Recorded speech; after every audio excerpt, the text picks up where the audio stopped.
Let's talk about what's really at stake here. Harold Dennis just pled guilty to larceny under $200. Sounds small, right? But don't let that number fool you. Even a tiny misdemeanor can turn your whole life upside down. We're talking fines, possible jail time, and a permanent mark, theft, stamped right on your record. Think about that. One small mistake can follow you forever. Assistant Public Defender Jay Bellinger on behalf of Mr. Dennis. Mr. Dennis, can you please state your name for the record? Harold L. Dennis. All right, I have before me a plea form that indicates that the defendant would be pleading guilty to an added count 2 of larceny less than $200 to 93 the offense. Upon his successful plea to that charge, count 1 would be dismissed. There is no objection to sentencing under 77(1.1). That is our understanding of the plea, Your Honor. I have him sworn. Raise your right hand. Do you solemnly swear to affirm the testimony you're about to give be the truth, the whole truth, and nothing but the truth? You got it. I do. State your name. Harold L. Dennis. Sir, it is this court's understanding that you're going to be pleading guilty to the charge of larceny less than $200. That is a misdemeanor punishable. Here's something most people don't realize. The judge who takes your plea isn't always the one who hands down your sentence. It's like confessing to one teacher, but getting punished by another. And trust me, that next judge might not be nearly as forgiving. 93 days jail, $500 fine plus court costs. The fine could be increased to 3 times the value of the property, which is the subject matter of the theft. If that's greater than $500, that would become the maximum fine. You understand all of that? Yes. You understand also, sir, that while I'm taking your plea, I would not be your sentencing judge, and you would be sentenced before Judge Washington in the 14B District Court. Okay. You understand that? Yes. Still wish to plead guilty? Yes. And to that charge, how do you plead? Guilty.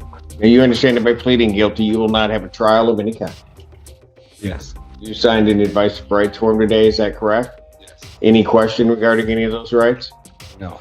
Look at paragraph 5. Those are your rights which are part of a trial. You understand by pleading guilty, you'll be giving up those rights as well as all the rights of men. Okay. You understand that? Yes. You understand you're giving up your right to appeal of right. Yes. Are you on probation or parole? No. Has anybody promised you anything other than what's been stated here today on the record to get you to plead? No. Anybody threaten you or coerce you? No. You're doing this voluntarily Yes. of your own free will Yes. because you believe that you are indeed guilty of this offense? Yes. On the date of August 19, 2023, at the location of 1150 Nash Avenue, Ypsilanti Township, Washington County, State of Michigan,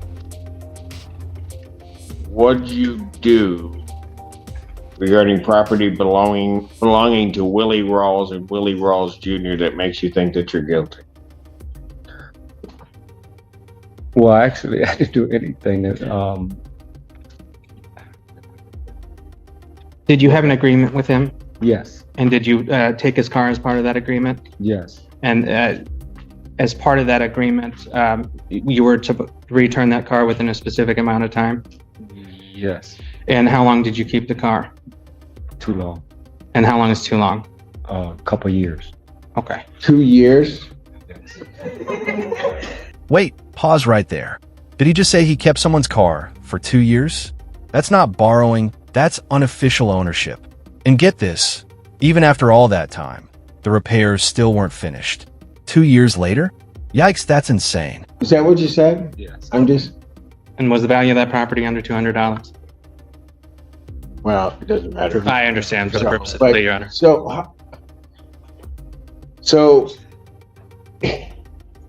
how long were you supposed to have the vehicle? Well, it wasn't a determined time, but supposedly till I finished. Till you what? Till I finished the job. What job? You were doing work I on the was car. doing work on the car. Oh, you were doing work on the car. And so then after you did the work on the car, you were supposed to return the car. Well, I was not finished with the work on the car. 2 years later? Well, yes, 2 years later. And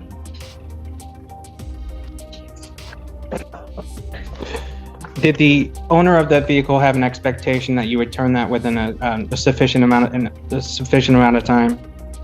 yes, And did he contact the police as a result of you not returning the vehicle? yes,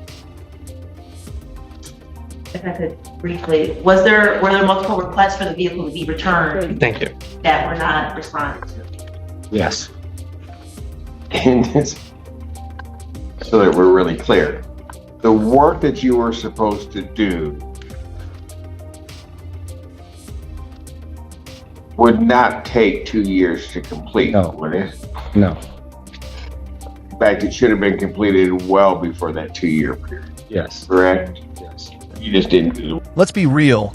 No auto repair job takes 2 years, unless you're rebuilding a spaceship. And this, right here, is the moment everything starts to fall apart. The judge isn't buying that still working on it excuse, not for a second. I did do the work. He did some Okay. work, Well, I didn't have it finished, and the but, vehicle was returned after a few adjournments of the PCs. and it was returned fully finished and in excellent shape. But 2 years older. Which I was trying to do in the beginning. Well, here's what I do. Yeah, there certainly would be a higher charge I could accept a plea to, given the facts of this case. So with that understanding, counsel, have I complied with the court rule? Have I complied with the court rule? Would it be proper to accept this defendant's plea? Yes, Your Honor. Yes. Court will accept a defendant's plea of guilty to count 2. Count 1 is dismissed. Pre-sentence investigation and report is ordered at 14B District Court. Sentence. Boom! Plea accepted. Count 1. Dismissed. But don't start celebrating just yet, because next comes the pre-sentencing investigation. And those reports? They dig deep. If Harold thinks this is over, he's in for a serious wake-up call on sentencing day. Judge Washington. July 3rd, 2025, 10 a.m. 10. 10 a.m. before Judge Washington. Okay. Bond will continue. You need to contact 14B probation as soon as possible. And that's your sentencing date. Okay. And time. And that's the location. Where am I?